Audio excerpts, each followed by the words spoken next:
I'll go ahead and just get that started now since I can edit any jibber jabber at the beginning out. Or in the words of Mr. T, jibba jabba. I ain't got time for no jibber jabber.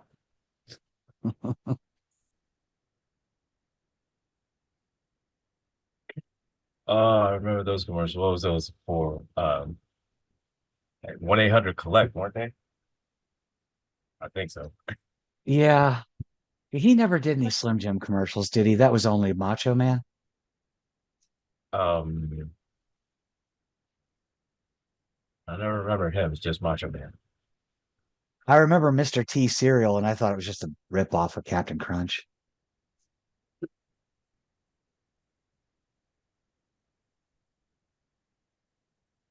You know, honestly, I tell you, since once I had Cinnamon Toast Crunch, I said I don't need anything else. No, no, Cinnamon Toast So, Crunch is pretty good. I'm gonna have to say that Frosted Cheerios are probably my favorite. Really like me some Frosted Cheerios. And I'm not a big cereal well, eater.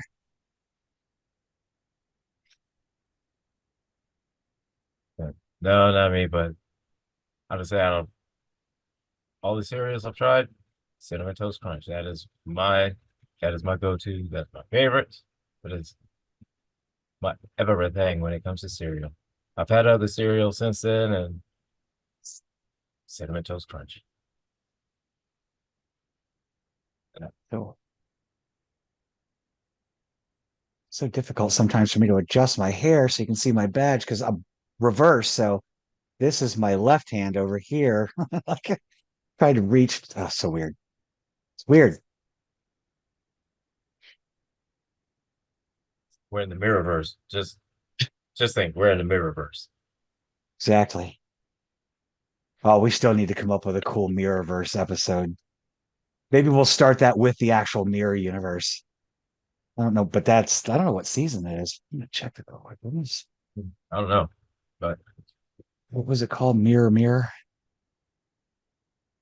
Star Trek episode. Yeah.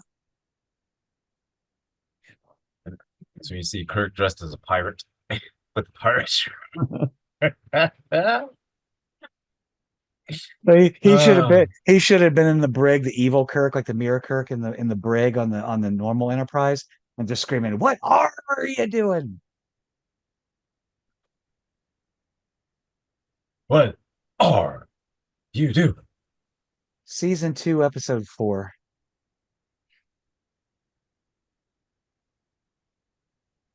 All right, anyway, And back that to was kind the of his first little dip into the what ifs of Star Trek. You know, what if Captain Kirk was bad? What if Spock was devious, like the Romulan? Yeah, I very much like the one episode of you said that you haven't really watched it, but there's a mirror episode of the Enterprise. And in that episode, so you remember the Tholian web? Uh-huh. Yeah. In that episode, the Defiant is trapped, which is a Constitution class, just like the Enterprise is trapped in the net, and Kirk is in it, and he's all like in another dimension. And they end up getting Kirk back, but the ship disappears.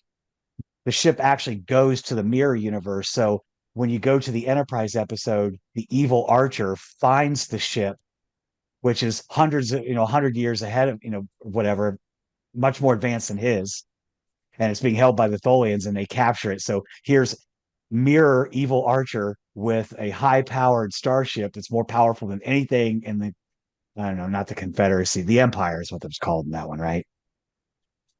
But Um, the Terran Empire.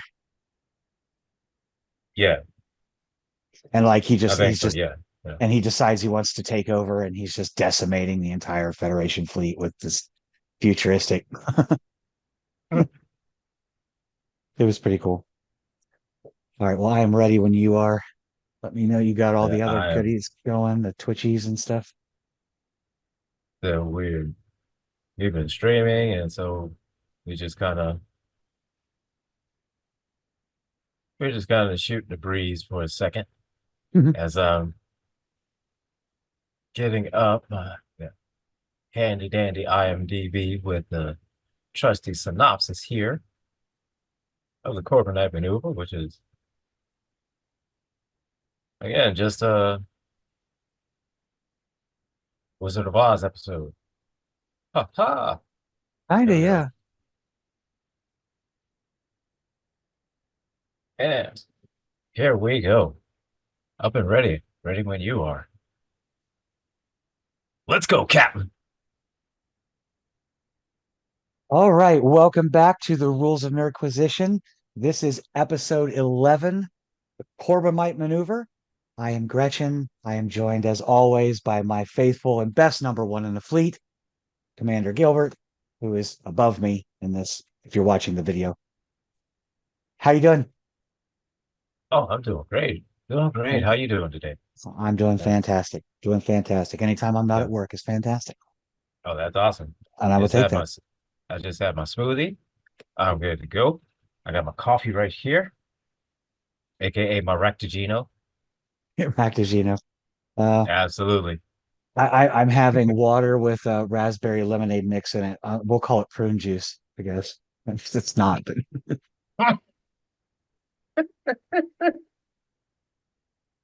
it's the only slightly colored version of Star Trek drink I could think of at the moment. But whatever. All It is what right. it is. It So is what yeah, it is. So yeah, we're reviewing Corbomite. Corbomite. It's I always get this. I always have to look at it. Corbomite, yes, Corbomite. because I always keep wanting to say Corbonite, but it's no Corbomite. And I'm So actually a fairly good speller. I've got a large vocabulary, but maneuver is one of those words I can't write without first looking it up. Like, am I spelling this right? Is the E yeah, it's before just the one of those U, like, or is the wait, U before the E? I don't know. it's like, is it EU? Wait, is it All like the one time. V or two V's? Wait, how many R's are in it? Yeah, I used to feel that way about the word Oh, embarrassment until I realized that the word embarrassment has all the R's and all the S's in it. So that's just how I remember it. how do you embarrass yourself? Spell embarrass. How do you Uh, how do I embarrass myself? Embarrass myself? How I used to spell the word maintenance, not maintenance. I used to spell it maintain ants. Like, anyway, anyway, so in space, no one can see you spell. that is true too. So we start out in a section of unexplored space. The Enterprise comes across a marker of sorts that will not let it pass. So think of like it's anybody who's watching this, like a little one of those little like cube things. If you've ever seen Tron, like a little brightly thing. So trigger warning if anybody has like epileptic epileptic issues, epileptic issues, please be cautious. It's Be cautious. very colorful and very bright. It kind of reminds me of a hacky sack. It is, Because yeah. you ever seen It's the like cube hacky sacks that have the different colors yeah. on each? I'm like that. That's Kind exactly of what remind- it looked like. Yeah. So And yeah, we so got this they buoy try to blocking move us. and it follows them and they try to move again. It follows them and then it starts shooting out some radiation, which starts killing them. Well, one thing I want to touch on Well, real quick is actually, because Spock calls for red alert, and yeah, that's Bailey, true. our little navigator guy, Bailey, he's got a few wires loose, has that Yeah. big Yeah. like outburst all of a sudden, like he's freaking out. And there's the Like whole all of like a sudden it's conver like, what are we doing out here? Like and there's the whole conversation with Spock about I have an adrenaline gland, and Spock's like, you should think about having that removed. yeah. But we also get one of McCoy's. This is probably, I think it's the first time he ever does his little metaphor thing, because he says, like, what am I, a doctor or a moon shuttle commander? Because he doesn't tell Kirk when the red alert goes off, because he's given Kirk Oh his yeah, because his he's um giving him his physical, physical, yeah. and he wants to get it done for once. He's like See, beep, beep, beep. So what do I look like? Oh, I'm a Dr. I'm a McCoy. I'm a doctor, not a bricklayer. Oh, Dr. McCoy. Oh, cantankerous Dr. McCoy. But hey, he did get it done. Did get it done. Got Starfleet medical off his ass. So Meanwhile, we're all Sulu's good. Sulu's warning Bailey of the downsides of crossing brains with So Spock. meanwhile, we got some weird bright cube glowing thing that's out here. We don't know what's going on. And the And doctor's like, I don't care. He's got a physical. isn't he? Yeah, he's isn't he laying on his back with the little like the feet Yeah, pump things? laying on his back like a um leg press. Like you would see in a Yeah, gym, like a leg press in a right, gym. right, yeah. I mean, I know it's supposed to just check his cardio and heart rate and stuff like that, but it's like this seems weird. I mean, I don't know. I mean, I've done that stuff. Like, ever taken like a what do they call those cardiac test where you go to the doctor and you got to like run on the treadmill for a while and Oh yeah, yeah. like I don't know. Yeah, test out your cardio. Then again, So if you've got some Trek fans in your life that refuse to go to the doctor, maybe you can entice them. Like, hey, we have a official Star Trek sick bay leg wall mounted leg press that you can. hey, so do that right there. Leg press. Official True, Star Trek. true story. I used to have, well, I still do. My dentist, he has a TV that's on the ceiling above it. So when you're down there getting work, and he'll put on whatever you want. And I've watched some sci-fi there before. Next time I'll go over there and be like, hey, can you put Pluto on? Just go to the Next Generation channel or Star Trek channel. Yeah, so like just gotta see what's going on right there. Just But have to see yeah, what's happening. Bailey is he's So really he's freaking out, and so he wants to shoot. He wants to shoot. he's ready to shoot everything because Oh yeah. he's freaking out, doesn't know what's happening. And then Bailey, then he gets calmed down for whatever reason.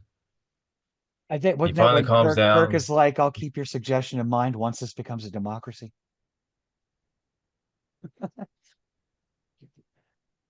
This is a And then we see Kirktatorship. with Spock always with those right on time zingers, you know. Every He said, single well, time. every single time he said, well, should look into getting that removed.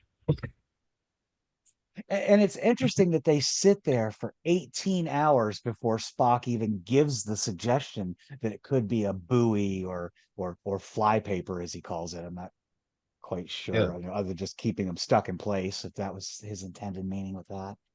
But yeah. 18 hours to come Or to that conclusion, I'm hey, I Spock. don't know. I it could be so myriad of things. I guess honestly, it could because you again, I would think you'd have to narrow it down. Like, what would glow like that? Would it be living or alive, living or dead? Something living. What would glow like that? And I don't know Right. how the Vulcan mind works or whatever, how much stuff is out there in the universe that is seen that could match that. So it probably could have taken that long. I'm just saying. It could have, but yeah, at this point, this is when they're But deciding that that they got to get away from this thing. It's like Kirk's getting annoyed. He's yeah, like, we got to go, but nothing works. I don't fully that's a understand what it means by a spiral escape path. I mean, I don't know, up or down or sideways. I mean, there's no up or down in space. It's all X, Y, and Z. But you know, no, they I don't can't get know, away, and maybe this that's the radiation issue, though. When we start, but the radiation issue starts happening with this buoy, but we don't know it's a buoy at the time when it starts emitting this radiation and they give the order to destroy it. Boom. and It's this time, destroyed. and this Hey. time, he Bailey has to be told twice to shoot the thing. Yes. But he And was all so of a sudden antsy he's ready to shoot so to quick the shoot it. first time, and then now it's like, Bailey. Now he's not following orders when he's told. Like, uh space madness. Space madness. Like, I'll never get my ice cream bar. Yeah. Space madness. And That is so definitely a guy he that you do not put in a room with a red button and tell him not to push no, it. that is not a red button kind of dot kind No, of guy. No, no, he does not absolutely not. need anything red that says do not push. Don't put that in front of him. No. Yeah, he's And got a so devil. He's got a devil on each shoulder, not an angel and a devil. He's just wild and crazy. oh yeah, pretty much. So pretty much said, push it or we're gonna die. Push it. Just push it. Yeah. Oh, those are the two devils on his shoulders. That's what they said in conflict. So once they destroy the buoy, and then they start moving along. Finally. And then all of a sudden, this gigantic disco ball Death Star shows up. I'm sorry, but it looks like a disco ball. It does. Does look like a disco ball. It looks to me like something that somebody made out of like light bulbs. So I'm wondering if like It it could have been. It could have been like a disco ball that just had light bulbs all around it that they put panels on it, and then just hey, we got to and we did remember, just like and how we Chris said, we got to remember there wasn't CGI back then. So, you right, know, yeah, exactly. And we you know that we did get a little bit of an interlude too before the showing up of the monstrous disco ball, which well easily bigger than a board cube. Like, oh, absolutely. whoa, I Oh, mean, absolutely. it's a massive. But we got a little conversation with McCoy and Kirk and the turbo lift, and it's kind of telling Kirk, that Bailey's a little stressed out. I have questions about this because I'm thinking, and again, being that we're in men's mental health month, um, you got to have stones of steel. If I was a captain on a real starship, I want all my bridge Yeah. officers to have stones so heavy they need to wheel them to the turbo lift in a wheelbarrow. Yeah. I need Because I, I I mean need nerves of steel. because you can't hesitate like that. You know, It's- Yeah, you hesitate like that and not following orders like that, and you hesitate that. I mean, that could easily just be just boom, the whole enterprise just being destroyed. So yeah, yeah, and I he's showing totally a lot of agree. stress and all that stuff, and they end up they continue the conversation in Kirk's quarters. They have a drink. Spock, sends in a little update, stuff like that. And then what was something that in my notes where they were talking about McCoy puts a salad put his salad diet puts him on a salad diet so that he can lose some weight. And then Yeah, and, he's and like, what this is is this? straight out of the synopsis from Act One. And that someone has assigned him an attractive female yeoman, Janice Rand, who had just delivered the salad. Like, here we go with Rand I again. Like, oh, remember that. poor He girl, said, poor he girl. goes, what is this? The salad diet. Thought Dr. McCoy told you. And he gives him the side eye. This what we doing? This is what we're You doing. this what we're Really? doing? Say you sorry, some of them. Oh, and so So then as now I want they're to. so Oh, I'm sorry. No, now go ahead. so now that the disco disco ball Death Star showed up, we're not figuring out, wanting to know what's going on. Who is this? What's happening? And then bum, we get a hail, but it only goes to Bailey. Huh. It only goes through Mr. Bailey's. Mr. Bailey's calm. And the message is basically get the hell out of here, for lack of better terms. Just a very nice way of saying, yo, man, you got to go. What was the alien's name? Baylock, right? Baylock. Like, I am Baylock. It's just because you just get this disembodied voice at first, and then And he's you. like, I am Baylock.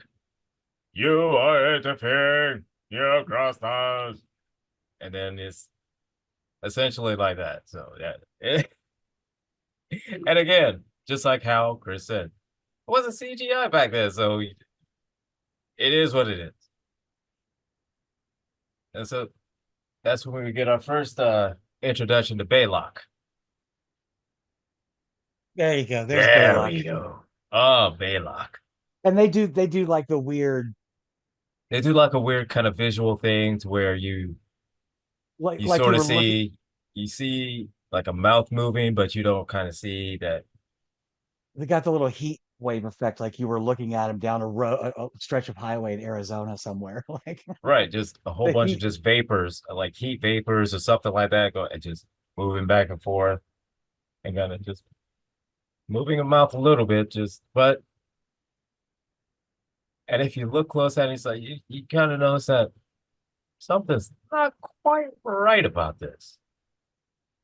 Like, and you can almost see Kirk going like, And something's not quite right. it is the Fesarius, which is the flagship of the First Federation, not to be confused with the Federation of or United Federation of Planets. So Correct. This is the first Federation. we were the first Federation. We thought of it before you did. Okay, we were the first. So I don't know who you guys are, but we're the first. And Yeah, so and they Balok's not a very pleasant person, not a very pleasant said, no, individual. he's a little bit of a jerk, A little bit of a a little jerk. bit So of a even when little bit of a jerk. even when Kirk tries to send out the little recording buoy, Balok blows it up with the Fesarius, and then it's He's like, like, well, thanks for doing that. Now I have to destroy you. Because we what recorded something? Like said what? I I know don't some know people what we don't did. like to be Said some you people don't don't have to like to be be rude. recorded. Some people don't like to be recorded, but that's going a bit extreme. I'm just saying. That, I get it. I get it. Hey, you don't like being recorded, but destroying the whole starship because of it. I mean, that seems to go a little bit too far. I think maybe you need a little bit of therapy. Just saying. Seems a little bit of extreme. Although I don't know the laws on your world, that may be the appropriate response, but it seems a little bit excessive. Anyways, we're moving on. Yeah, and Balok's like, nah, now you got 10 minutes to pray to whatever God you believe in. May they have Pray mercy on whatever your God you believe souls. in, smoke them if you got them. Smoke them if you got them. That would be the option I would take, probably. Like y'all can pray. I'm gonna go over here and light one up. All So right. look at let me fire up that holodeck real quick. Hold on. So this is what happened. All right. Yeah, and I mean, even Kirk says that they'll leave, but none of his pleas work. I mean, it doesn't matter that the probe was emitting radiation that was harmful to the crew. Doesn't matter that Kirk Yep. says, "Hey, we'll go the other way." Baylock is having nothing to do with it, and Bailey is becoming more and more unhinged by the moment. Like So he is yeah, he's becoming really, just really. he's on the verge of just like, I'm freaking out, man. I'm freaking out. Like he's right there. And and at one point he actually does kind of snap and he gets relieved of duty. Oh yeah, yeah. Kirk relieves him of duty, orders McCoy to escort him to his quarters, and and despite Kirk's continued pleas to Baylock, who's just not even responding anymore at this point. He's just like, "You got 10 minutes, I'm done. I'm out. See you in 10." So that's it. So look here, man, you gotta go. You gotta go. Like I don't want to have to do it, but you know what? I got it. You gotta go. And so Yeah, then absolutely. And Spock doesn't really have any options either the when he's Spock is asked. just like I guess just get destroyed. I don't know what else to do. Well, this is where you get the difference between Spock as a chess player, despite the fact that Kirk routinely beats him. Um, but you got to imagine poker is such a recurring theme in Star Trek. So if Yeah, Spock is a that is chess true. player, Kirk is the poker player. So And Yeah, he because decides that, even the whole poker thing carried on all the way from there to next gen, DS9, even Voyager. Yeah, yeah. Poker's always been the game. Always been, or some version of poker or some kind of card game. oh yeah, oh yeah. I've always wanted to. Oh, I can't remember the name of it now. I'll have to look it up because that's a story for a different time. I need to find out the name of the card game from the BSG remake. The what they Oh, play, the awesome. Starbuck wins in the very first like miniseries. She's like full colors. Yes. I want to know what that game is. I want to know what that game is. Or what's the Star Wars one? Sabak, Pazak. Kazak, Yeah. the one that Han and Lando played that allowed Han to win the Millennium Falcon. But anyway, Oh, oh, that was no wait. No, yeah, yeah, yeah. That was Pazak. Yeah. now But here's we do get a conversation though that I don't know how I feel about this. Again, I understand mental health is very important, and Bailey is very clearly under distress. And I yes. understand McCoy's position that he's a doctor and he's looking out for the well-being of the crew. But I'm Hmm. still kind of half and half that, like, okay, I get that. And maybe Bailey's a bit stressed out, but I would think these kind of traits would be screened out in Starfleet Academy. Because again, I need my bridge crew to be Yeah. just, maybe not Navy SEAL level, but I mean, there's a reason that they go through a certain amount of training and very few people make it. Right. Exactly. Because I mean, here's the thing. And the only way I can also almost kind of equate it to it would be as like being a pilot. Because there was a guy that I used to work with long ago, and he was training to be a pilot, and he was telling me that there's a lot you have to go through to be a pilot, just in general, and then much less even to be like what kind of plane you're going to fly, because it's the basically the bigger the plane, the more like 747s, for instance. Um, it is a lot of licenses in order to fly 747 versus Oh a yeah. commercial flight versus you know a crop dusting plane. You know, you have to have more training because you're going to be in a lot more high stress situations. Oh yeah, And that, absolutely. and plus the fact is that because it's not only just that, just a different plane, just different machine. So you got to learn different things. I had a friend who was a sonar tech on a submarine. This is how I've always kind of looked at Star Trek, is to me, being on a starship is the equivalent to being in a submarine. You pop a hole in the hull and everything is just going to crush in on you and you're all going to die. Yeah, absolutely. Yeah, that too. And my friend who was in the Navy used to say, he's like, there's a certain aptitude test or stress test or something. I don't know if it was a physical test, how they actually did it. I was never in the military. I'm just grasping at straws from a conversation I had with a friend 20 years ago. But um, there was Right. a certain level of something you had to be on a sub. It took a little extra oomph than just being on a boat at sea. You know, Hmm. I often take the Jack Burton approach to things. Like when him and gosh, I'm having nerd brain fart tonight. They're stuck in the elevator and he's talking to his friend Wang, and he's saying, well, there's the elevator cable, and Wang's like, it's 3 or 4 stories up and covered in grease. He's like, yeah, it's real and I can touch it.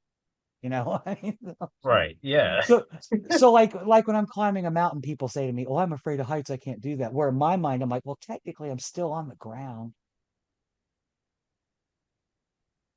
Whereas, that's my Well, logic. I So mean, if I'm on a boat at sea and it sinks, my logic is still, at least I can swim.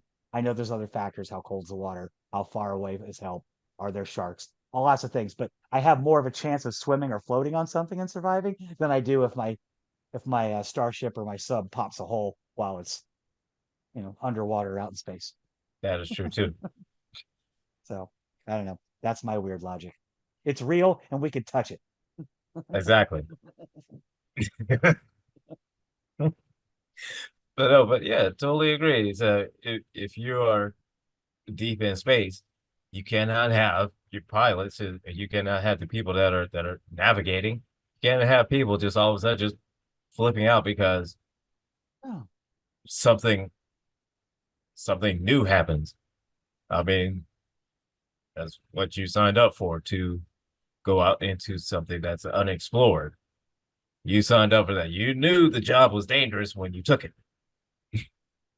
oh yeah, absolutely. And I would think, as we've talked about before, we don't have any specific counselors on the Enterprise or Federation ships at this time. At least not that we'd ever seen. So No, I no. just sort of assumed that McCoy's got a double as both, you know? Not that I would choose him as a therapist. If I had others to choose from, you know, I can deal with a doctor that's got rough bedside manner, but a therapist, now you're gonna have to be a little more gentle. Yeah, especially if his form of therapy is just here, have a drink. So Curmudgeon no, is curmudgeon is not a qualification I look for in therapists. right. I mean, it it's cool if you want to hang out like that and you want to say, here, have a drink. Okay, that's one thing, but it's like, hey doc, I have a problem. Here, have a drink. Uh okay. That's a different type of problem. Well, it was in the cage itself when, the ship's Yeah, doctor went the into ship's Pike's doctor is quarters and like, says, "Hey, sometimes people will tell their bartender things they won't tell a doctor or tell their doctor. So here, have a martini."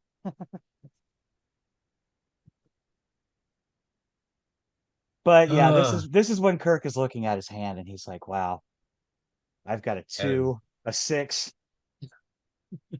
he's got a he got a 2, an 8, a 3, and a jack.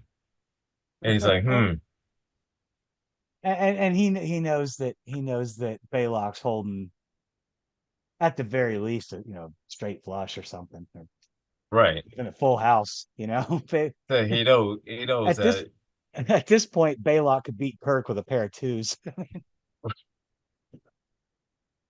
like Baylock has a royal flush and all he has is just like a 3. A three. I They're don't know like, where my other 4 cards went. I have a three. I I just have a 3. But yeah, so that's when he decides to bluff. And so And yeah, then he comes up where with the Corbomite, Corbomite, Corbomite. with the Corbomite maneuver. Thank goodness Thomas Oh, isn't here. oh my gosh, yeah.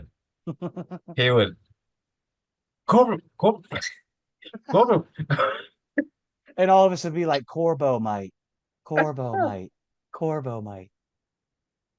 We love you, Tom. Oh, I love you, Thomas. Love you, bro. But yes, Kirk introduces us to the Corbomite maneuver. Oh, in which he basically says, "Hey, man, you can shoot us, but we'll blow up and blow you up. When we go, we go. Yeah, when we go, I mean, you gonna go with us. So that's up to you. You, me, and the neighborhood. We're checking out. I mean, I hope there's no planets that's close by. We tell them to take them out too. I mean, I don't know what you have planned for tonight, but you better cancel those plans if you shoot at me."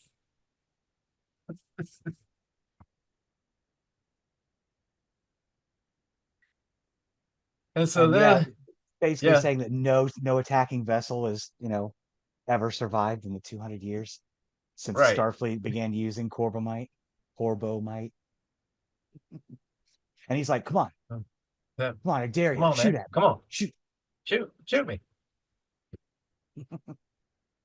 What? What? Then Baylock takes a couple seconds and he says, Yeah, "All right, Bailey comes man. back and All now he's right, all man." calm. I think Says, I think I think so look, McCoy took him in the back room for a minute. Was like, "Hey, here, hit this, okay. hit this," because he comes back a lot calmer. He's like, yeah. Said, Kirk, all right, let me talk to you over here as your doctor. I don't want that. I'll save you. Here, take this. Take 2 puffs, pass, and go back to the bridge. And the clock ticks down. Five, Then, 4, 3, 2, 1, and nothing. Nothing. then we get a call from Baylock saying, "Hey, so I'll I'm gonna watch you. I'm not gonna shoot right now, but I'm gonna watch you." And Yeah, so then, he wants proof. He wants proof. And Kirk's like, yeah, I'm not he's giving you like, proof. said, Proof, proof's in the oh. pudding, my guy. Proof's in the pudding. Pull the trigger. He Pull the said, all trigger. right, well, huh? You know what? All right, I'm gonna just hold it on you, We're gonna chill for a but second I'm while gonna we hold it on you. I'm not gonna pull it just yet, but I'm hold it on you. Mm. And so that now they're at a standstill. He's bought the bluff at least for about 5 minutes. Yeah, And he's then, letting Baylock sweat now. He's letting Baylock sweat. and so, yeah, as Baylock sweats in, I guess they come to a compromise and say, look, I'm gonna take you over to this planet over here. We're gonna talk this out. And so as he takes his part of the disco ball pops off and has his little ship, his disco ball ship. I don't know what else to call it, but it's a disco ball ship. The disco ball ship. Well, it's called the Thessarius. That's all I can tell you. Thessarius, the USS disco ball ship. I don't know. It's Or disco class USS the disco Thessarius. class. It's the disco class. Shit. Yeah, and that's an oxymoron in itself because there's no class in disco. Especially disco ball. And so as they're dragging the Enterprise to wherever they're gonna go, Yeah, the little scout Kirk, ship that like pops off right, and does the tractor beam, and starts dragging them away. Yeah, starts that's right. dragging them away. They decide, I want you to go you left know, and right real fast. to just Break is free. serpentine, just like serpentine, Serpentine. and just I need you to serpentine. juke and weave. I mean, So I need you to, and when I say hit the gas, hit the gas. Oh, but all right, float just like do a it. float like a butterfly, juke and weave, dodge and duck and cover. Yeah, yeah, but Captain, just do it. Serpentine now. So, and so they do that, and then they break free. So kudos to Kirk for finding a way to break free of tractor beam. Yeah, they finally And break so free. Yeah, and they veer away from it. And this is Baylock's ship becomes disabled. I guess the dodging and the because of weaving, the the bobbing and the weaving, the juking and all that yeah, stuff. because when they broke free, it set off some kind of chain reaction that disabled Baylock's ship. This is a So, classic example of when someone zigged when they should have zigged and zagged when they should have zagged because it worked. exactly. So it worked out perfectly. So again, kudos to Kirk. Great plan. Worked out perfectly. Yeah, and Even with Bailey. Even except with that the Bailey driving. Enterprise's engines are, you know, So in they're shot. disrepair now, and Spock is like, well, hey, little ship over here just sent a distress So they signal might have called over there to the big ship. to They may be coming. the disco class destroyer is on its way. Yeah, And so there's our engines are shot. His is shot, but he may have had a message through. And so then yeah, that's when they Uhura. find out the message is that, it's a distress signal. It's that, hey, need help, need help, need help. And so, Yeah, she interprets it because this little probe ship or whatever, its life support is down, and yeah. they're in So they trouble. decide So that, you know, let's have a heart. And we do a face-to-face plea. So they take a stroll over there, beam over to his ship. And And why is they, McCoy in one minute McCoy's like Mhm. all concerned about somebody's health, and now he's like, I don't know if we should go over there. Why are we doing that? Like, McCoy, are you a little? I don't know if you'd call that racist. Is it speciesist? um, Xenophobic? I guess would be a better word. I guess, I guess, well, perhaps so. Because I mean, he always, he always has some kind of comment to say about Spock and you know, half Vulcan and green blood and all this other stuff like that. So The one conversation. If there's anyone on this ship who looks like the devil, I wonder who it could be. Like, I have no idea, Captain. gee, Kirk. But you know, Kirk, he's like, hey, we're out here to do this. You know, seek out strange, strange new worlds, new life, and new Yeah. civilizations. That's what we do, man. It was in the opening of the show. Did you not hear it? So, I mean, Doc, come on, man. Come on, man. Like again, you prefer to examine and operate on the beings and everything that you are 100% familiar with. I get it. And it throws you off having to examine Spock, and it throws you off having to examine. I get it. Okay. But They got a duck before they beam over too. yeah. Scotty's It's like, hey, like so you need but the duck. The ceilings are low. Like, okay, like yeah, but there's weird. a time and a place for that, and that is not the time nor the place. And that's when we get to finally meet, well, Baylock. kind of meet Baylock, So we meet Baylock, but the then effigy of Baylock, the then scarecrow, we if you see, will. yes, we see the puppet. We see the the wizard, the Wizard of Oz. Oz. The man behind the curtain. And I have an image for that because this is actually one of the first episodes where I have the pleasure of not having to talk about anyone like a guest or character on the show who passed away. I usually like to say, hey, in this episode, this character, this actor passed away at this point or something. I didn't have to do that this time because this particular individual, as soon as I find it, I know I already have, there we go. This is Mr. Clint Howard, Clint Howard, the brother of Ron Howard, that's correct. aka Richie Cunningham and Opie. Opie. Anyway, but yeah, Yes, Clint Howard. he's only in his 60s, I think. So I mean, he's not as old as most of the Yeah, people we look up or in the ground, as you will. But he's had a pretty successful career and yeah, doing movies and TV shows and spots like that. And hilarious. he is funny. Yeah, he- He is funny, he's pretty and hilarious dude. despite the obvious voiceover that they did for him in this episode, because he looks like a child. He is a Well, child, of course. I mean, that's but they give him an adult voice to insinuate that his whole that he species is is tiny a, looking and childlike.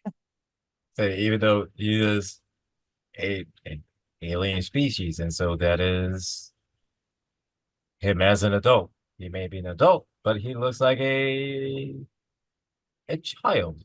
It's like what, 4, 5, 6-year-old child, but he's probably like 600 years old.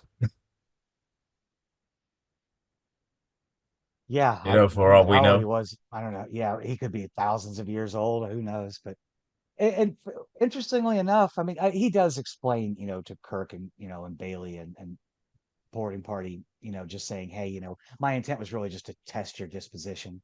I was never going to blow you up because after you meet the character of Baylock, the real Baylock, Yeah, without a doubt instantly, like this person has no yeah, he means of wasn't. being that evil, being that destructive. Yeah, he wasn't gonna do that. And it was like, yeah, no, I just wanted to see, just had to test you whether or not if what you said was really true. Because Yeah, for all I know, you could have just said, said all that, makes it sound good. It sounds really good. But the second I let you go, you could be just all doing all kind of just starting all kinds of wars and conflict and Right, everything exactly. like that all in my And yard. And it's like, nah, that can't happen, bro. and they clearly, obviously the First Federation clearly has a level of technology that is impressive. Yeah, that So, is despite their choice obviously of, that is aesthetics, you yeah, know. despite the aesthetics and everything is quite advanced, a little bit more advanced than theirs. And even Spock just said, in the face of a superior enemy, um, only thing we could do is just send a prayer out to the old gods and the new. That's about it. Yeah, we are also introduced to now. I'd always wondered later in Star Trek, like what happened to the First Federation? Are they still around? I assume that they are because the drink that Baylock offers Kirk and crew is called Tranya, and they actually do Mhm. make references to that in Picard, in the series Picard. They're at a bar at one point drinking Tranya, and Oh yes, I remember that now. Yeah. yeah, the episode with Bruce Mhm. Maddox in it. So yeah, that was pretty cool. So it's they're still out there. I just can't help but wonder, like my nerdisms take me places like I want to Well, see the Fesarius versus a Borg cube. Has anyone done a 3D simulation of that yet? I mean, if not, and I don't you're know. I listening haven't and looked you it up. you I'll do check it that out. thing. I'd like to But know. yeah, That would be very cool. Because I mean that it's would be big. cool. I still think it's bigger than a Borg cube. I mean, easily. Oh yeah, very. It is easy, yeah. Because a Borg cube is it was about roughly well, it's about twice as big. I would say about twice as big as Voyager. And Voyager is Enterprise was about Enterprise was about the same size as Borg cube or Borg, roughly, wasn't it? Mm. The Enterprise D was much smaller than the No, Borg it was cube. smaller because it went through a cube in Picard. That's right. I'm trying to But find the dimensions of the one from Best of Both Worlds, but let's see here. Let's see. They're saying somewhere about 1,000 meters, so each side is 1,000 meters, versus say the saucer section of the Enterprise D is 230 meters. okay. So yeah, That seems about right. yeah. All right. But yeah, I like those little mashups and stuff like that. So if anybody out there that does, like, if we can't find one and you do little 3D simulation type stuff, I want to see the Fesarius go up against the Borg cube and see what happens. I'll take your opinion for it. I just want to see a cool fight. Was it they're Borg cubes and the Borg spheres that are out there. So if there's not a is there not a disco death ball, I will make a disco death ball. The Borg also have diamonds. Those were interesting, and their probe ships, which are kind of like I didn't see those. trapezoids. Yeah, I saw those. I have to. The assimilators are Yeah. like trapezoidic and trapezoidic, and flat cubes Well, with angular sides. That's a honestly, trapezoid, to a right? point, I'm not surprised. I'm not surprised that would be their ships would be geometrical shaped. It Yep. doesn't surprise me at all. And the Fesarius is not just a sphere; it's a sphere of spheres. It's like a whole bunch of spheres. Like we can just detach one light bulb and fly away. Right. But anyway, as is the case, and happy endings in Star Trek, at least back in this day. Um, Bailey decides to stay as a representative of the Federation with Baylock on his ship. Yeah. And Bailey So seems to be like, hey, cool. Now this is cool. I I said, like all this. right. Cool. So long as I know it's a little baby man that I could easily beat up, I'm good. And and they get the tour of the ship and stuff like that, which is I was actually surprised that Kirk didn't say, hey, when you're done, you can come over and look at my ship too if you'd like. Unless you're just not impressed because your giant disco ball is giant and I'm not giant. Said So he said Baylock probably looked through his ship already and said, Oh, that's cute. You don't have any Corbomite? No, I'm not interested. So yeah, But yeah, you could clearly tell that Clint Howard was having fun with this role because he was very animated despite having his voice being voiceover. So he was oh yeah, very much into it. I can only imagine being what, I don't know, 10, 8, 10 years old, maybe even younger. Who knows? probably. And like you're gonna be in Star Trek when TV was still new. Like color, Yeah, like hey, it's in color now. Like holy. And what did you have to watch yeah, back then? exactly. Howdy Doody, Star Trek, the news, and I don't know, Mickey Mouse Club. I don't know. Whatever they played back in those days. The Honeymooners. I don't know. Remember like I don't Marty know. McFly? Remember Marty McFly? Oh, I've seen this episode. How could you see it? It's So how you brand say new. it? It's brand new. On a Uh, rerun. What's a what's rerun? a rerun? Don't worry, kid. Grow up, watch Star Trek. You'll learn very quickly what reruns and syndication truly are. And it's Oh yes, because of a last ditch effort of syndication that we have this wonderful job that we have right now, talking about so much Trek content that I hope we don't Uh, die before we get through it. I mean, there's so much, I know, right? so much Trek content now, so much. And yeah, that's it. They get Huh? the tour of the ship, and we have a new ally. We have the first Federation ally. We've got Tranya. I don't know what it tastes like, but I'm sure it gives a nice buzz. They's got to because hey, Kirk likes it, Doc likes it, so hey, And really, other Federation than approved. other than the poker themes and stuff like that, and the strategic kind of nature of the ship, and even the underlying theme of mental health, it really was kind of an episode I thought that fulfilled that to explore strange new worlds and seek out new life and new civilizations. That's the whole point. It was a first contact episode, essentially. Yeah, absolutely, and it did kind of illustrate with Bailey is that the definite potential of just extreme situations and being traumatized and just acting out with that PTSD like that. And Yeah, again, and absolutely. it falls back with men's mental health. And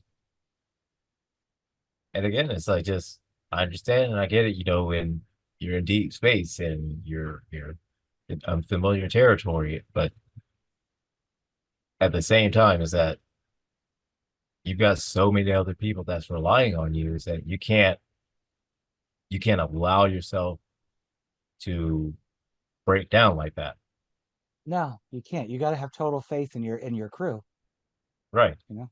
Because again, Kirk even said it. He's like, you have some good suggestions. I'll keep that in mind once this becomes a democracy. But it's not. It's a Kirktatorship. Right.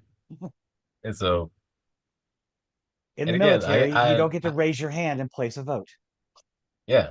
So it's like you got to order, you got to follow that order. Absolutely. But yeah, definitely a fun But episode. As far as wrapping up goes, it's nothing pretty straightforward. Not a lot of nuance to it. I mean, no, because yeah, it's yeah, just like I said, it's a Wizard of Oz episode. You see, hey, I might have to look start over like here, look over here, look over here. Oh, wait, I have the curtain. we might have to come up with a rating scale. I don't know if we want to use like the same rating scale that, we're not going to use cans of certain toxic fumes. We're not going to do that. We're not going to rate it by that. Maybe we'll start rating all of our future episodes by glasses of Tranya. That's a good suggestion. Yeah, how many glasses of Tranya or like how many glasses of Tranya equals a Ractigino, or how many Ractiginos equal Or there you we go. know, We'll just create a scale and the scale will be a different drink. It'll just going up. Tranya will be one rating. Romulan Ale will be a rating. Rappuccino will be a rating. Sorry and Brandy can be a rating. yeah. Yeah. Well, we will have to We'll brainstorm work this out one. the details. We'll We'll work have to out the brainstorm this details. one. We'll have to Yeah. brainstorm this one. Absolutely. But yeah, so next week we're going to be reviewing the Menagerie I wouldn't expect there to be too much recap. It really is just a lot of reused footage from the cage. But we do have a special Yeah, guest coming on the show, and we are super excited about that. So if you want to watch me and number one fan it's out gonna be a great show. we're Gonna super be a great excited. show. Very first guest on the rules of Nerdquisition. Yeah, You want to I'm send us excited. off because you have always had that very important message to leave us with every time we sign off. I think it's important. And I will leave Well, of course, it's important. I mean, final words with number one. Take us home. well, again, just want to say, this is a fun episode, really straightforward. As uh, we've seen in men's mental health is important. Then therapy, we all need it. But remember, be safe, live long and prosper. Keep all your triples spayed and neutered, and I will throw it back over to the captain. Live long and prosper. Maximum warp. Engage.